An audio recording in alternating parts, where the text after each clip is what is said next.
கர்த்தருடைய நாமம் மகிமைப்படுவதாக. இந்த புதிய நாளுக்காய் கர்த்தரை நன்றியோடு துதிக்கிறேன். இந்த புதிய நாளின் தியானத்துக்காக எடுத்துக்கொண்ட வசனம் சங்கீதம் 51:10.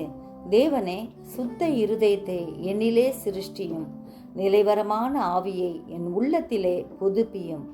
தாவீது ராஜாவிடம் நாத்தான் தீர்க்கதரிசி அவன் பாவத்தை உணர்த்தின போது தாவீது ராஜா பாடின சங்கீதம்.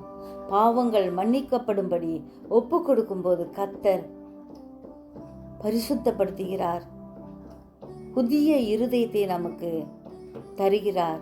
அவரிடத்துல நாம் முழுமனதோடு கேட்கும்போது பதிலளிக்கிற தேவனாய் இருக்கிறார். தாவீது ராஜா கேட்டார், கர்த்தர் புதிய இதயத்தை அவருக்கு தந்தார். ஒருவன் கிறிஸ்துவுக்குள் இருந்தால் புது சிருஷ்டியாய் இருக்கிறான். பழையவைகள் ஒளிந்து போயின, எல்லாம் புதிதாயின என்பதை விசுவாசிப்போம். நாம் கிறிஸ்துவுக்குள் சிருஷ்டிக்கப்பட்டிருக்கிறோம். எனவே நற்கிரியைகளை செய்வோம். புது இருதயத்தை ஆண்டவரிடம் கேட்டு பெற்றுக்கொள்ளுவோம். நம்மை புது சிருஷ்டியாய் மாற்றுகிற ஆண்டவரே நோக்கி பார்ப்போம்.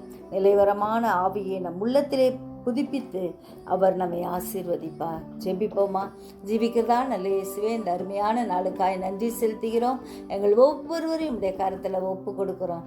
ஆசீர்வதியும், வழி நடத்தும், பாதுகாத்து கொள்ளும். தூரத்திலும் சமீபத்திலும் இருக்கும் உடைய பிள்ளைகளை வேலையடைக்கும்படியாய் ஜெபிக்கிறோம் ஐயா. ஆண்டவரே, நாங்கள் ஒவ்வொரு நாளும் ஆண்டவரே உமக்குள்ளாய் இருந்து முன்னேற கிருபை தாரும். பரிசுத்தன் மேல் பரிசுத்த அடைய கிருபை தாரும். இரத்தத்தால் எங்கள் ஒவ்வொருவரையும் கழுவும்படியாய் கெஞ்சிரும். உம்மை பிரியப்படுத்துகிற பாத்திரமாய் வாழ அனுக்கிரகம் செய்வீராக. நீரே காத்துக்கொள்ளும் ஆண்டவரே. உலக நாடுகளின் சமாதானத்தை கட்டளையிடுவீராக.